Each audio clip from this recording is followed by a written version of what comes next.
दोस्तों, जैसा कि हम सब ये बात अच्छी तरह जानते हैं कि अभी हाल ही में कानपुर में जुलूसे मोहम्मदी के मौके पर आई लव मोहम्मद लिखा हुआ साइन बोर्ड लगाने पर 25 मुस्लिम नौजवान लड़कों के खिलाफ एफआईआर दर्ज कर दी गई थी, जिस पर बरेली स्थित दरगाह आला हजरत से एक बड़ा बयान सामने आया है। और दरगाह आला हजरत के संगठन जमात रजाए मुस्तफ़ा के राष्ट्रीय महासचिव फरमान हसन खान उर्फ फरमान मियां ने इस कार्रवाई को दुर्भाग्यपूर्ण बताते हुए भारतीय संविधान के फंडामेंटल राइट्स यानी मूल्य अधिकारों का खुला उल्लंघन करार दिया है। फरमान मियां ने कहा कि आई लव मोहम्मद लिखना किसी भी स्थिति में अपराध नहीं है, बल्कि ये महज जाती अकीदे और एहतराम का इजहार है। उन्होंने कहा कि कॉन्स्टिट्यूशन ऑफ इंडिया के आर्टिकल 19(1)(a) के तहत हर शहरी को इजहार की आज़ादी हासिल है और पैगंबर मोहम्मद सल्लल्लाहु अलैहि वसल्लम से मोहब्बत का इजहार करना भी इसी हक का एक हिस्सा है, जिसे किसी भी कानून के जरिया रोका नहीं जा सकता। उन्होंने ये भी कहा कि आर्टिकल 25 हर शख्स को अपने धर्म और अपने मजहब पर अमल करने और उसके प्रचार प्रसार की भरपूर आज़ादी देता है। वहीं आर्टिकल 21 नागरिक को जीवन और व्यक्तिगत आज़ादी का हक देता है। तो अब ऐसी सूरत में मजहबी मोहब्बत और अकीदत के इजहार पर कार्रवाई करना पूरी तरह से अनकॉन्स्टिट्यूशनल है और जमात रजाए मुस्तफ़ा ने कानपुर प्रशासन से मुतालबा किया है कि बेगुनाह मुस्लिम नौजवानों के खिलाफ दर्ज मुकदमात फौरी तौर पर वापस लिए जाएं। मजीद आगे बढ़ते हुए इस संगठन ने यह भी कहा कि भारतीय अदालती कोड की धाराएं उस वक्त लागू होती हैं जब कोई शख्स किसी मजहब की जानबूझकर तौहीन करता है, जबकि यहाँ इस केस में आई लव मोहम्मद लिखना किसी भी मजहब की तौहीन नहीं,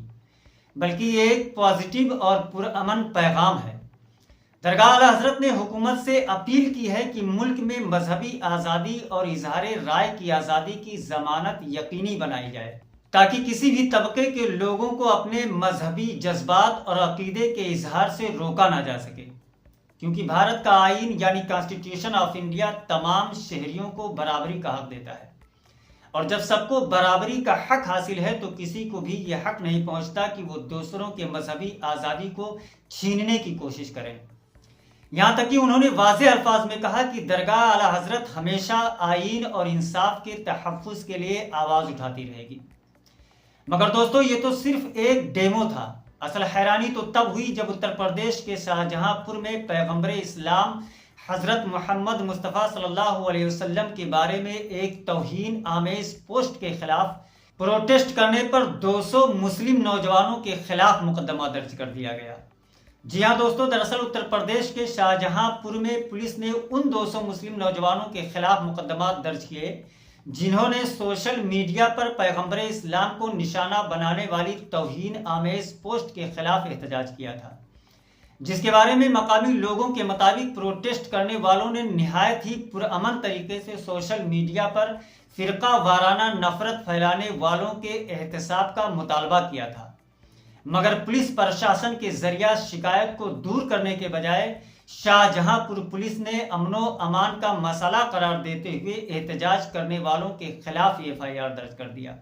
दोस्तों, दरअसल ये सब कुछ तब शुरू हुआ जब के दीक्षित नामी एक शख्स ने 12 सितंबर को मजहबी इश्तियाल और फिरका वाराना हम आहंगी में खलल डालने की नीयत से पैगंबर इस्लाम हजरत मोहम्मद मुस्तफ़ा सल्लल्लाहु अलैहि वसल्लम और कुरान पाक के खिलाफ तौहीन आमेज रिमार्क्स और ज़बान इस्तेमाल करते हुए फेसबुक पर एक पोस्ट लिखी, जिसने एक बड़े हुजूम को शाहजहांपुर सदर बाजार पुलिस स्टेशन के बाहर जमा होने और नारा लगाने पर उकसाया,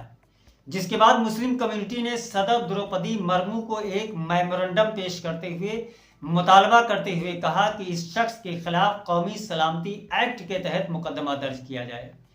इसके बाद हिंदुत्वा ग्रुप से ताल्लुक रखने वाले कुछ लोगों ने के दीक्षित की गिरफ्तारी के खिलाफ जवाबी एहतजाज किया और मुस्लिम कम्युनिटी के खिलाफ शिकायत दर्ज कराई। यहाँ तक कि फाइनली हिंदुत्ववादियों की इस जवाबी शिकायत पर कार्रवाई करते हुए शाहजहांपुर सदर बाजार पुलिस ने तकरीबन 200 मुस्लिम रिहायशियों के खिलाफ मुकदमा दर्ज कर दिया। दोस्तों, ह्यूमन राइट्स के कारकुन और एसोसिएशन ऑफ सिविल राइट्स के नेशनल सेक्रेटरी नदीम खान ने कहा है कि ये एक हफ्ते में रिपोर्ट होने वाला तीसरा केस है जिसमें मुसलमानों को मुजरिम बनाया गया है। हालांकि वो खुद शिकार थे। और अगर हम चेक करें तो मजीद ऐसे केसेस हमारे सामने आएंगे जिनमें मुसलमानों के खिलाफ मुकदमा दर्ज करके उन्हें जेलों में डाल दिया गया है, हालांकि ये जुर्म उन्हीं के खिलाफ किया गया था। इसके अलावा मजीद नदीम खान ने यह भी कहा कि अब ये एक बहुत बड़ा रुझान बनता जा रहा है, जहां पुलिस खास तौर पर यूपी में मुसलमानों के खिलाफ ऐसे जराइम का मुकदमा दर्ज करती है जो दरअसल उन्हीं के खिलाफ किए गए थे। दोस्तों, मुझे यहाँ इस बात पर बिल्कुल भी हैरानी नहीं हुई कि पुलिस ने क्या किया और क्या नहीं किया, क्योंकि हम सब ये बात अच्छी तरह जानते हैं कि पुलिस ने हमेशा से पावर में रहने वाली हुकूमत के हिसाब से ही काम किया है, और शायद किसी ऐसी ही सिचुएशन को देखकर जिसकी लाठी उसकी भैंस वाली कहावत भी कही गई होगी, यानी जिसकी ताकत उसकी पुलिस। जिसका मतलब यह है कि अगर आप पावर में हैं तो सिर्फ यही नहीं बल्कि इस जैसे हजारों केसेस को आप चुटकियों में पलटवा सकते हैं, जिसमें मुजरिम कोई और होगा और सजा किसी और को मिलेगी, जिसका एक खुला हुआ नमूना आप शाहजहांपुर के इस कम्युनल कंट्रोवर्सी वाले केस में देख सकते हैं। मगर मुझे असल हैरानी इस बात पर होती है कि आज तक मुझे ये बात समझ नहीं आई कि कोई इंसान किसी इंसान से इस कदर नफरत कैसे कर सकता है, या किसी एक धर्म का मानने वाला इंसान किसी दूसरे धर्म के मानने वाले इंसान के जज्बात और उसके एहसासात के साथ इस कदर खिलवाड़ कैसे कर सकता है। और आप यकीन मानिए कि मुझे इस बात का माकूल और रिलेवेंट जवाब आज तक नहीं मिल सका। हाँ, मगर आपके पास अगर इसका कोई माकूल और रिलेवेंट जवाब हो तो कमेंट बॉक्स में ज़रूर लिखिएगा, क्योंकि हो सकता है कि आपके इस लिखे हुए जवाब से हमारे समाज में थोड़ा ही सही मगर सुधार पैदा हो जाए और लोग एक दूसरे के साथ तासुब और नफरत के साथ रहने के बजाय प्यार और मोहब्बत के साथ रहने लग जाएं। तो आज के लिए बस यहीं तक, लेकिन उम्मीद है कि ये वीडियो आपको इन्फॉर्मेटिव लगी होगी, और अगर वाकई ये वीडियो आपको इन्फॉर्मेटिव लगी हो तो इसे लाइक, शेयर और सब्सक्राइब करके कमेंट करना मत भूलिएगा।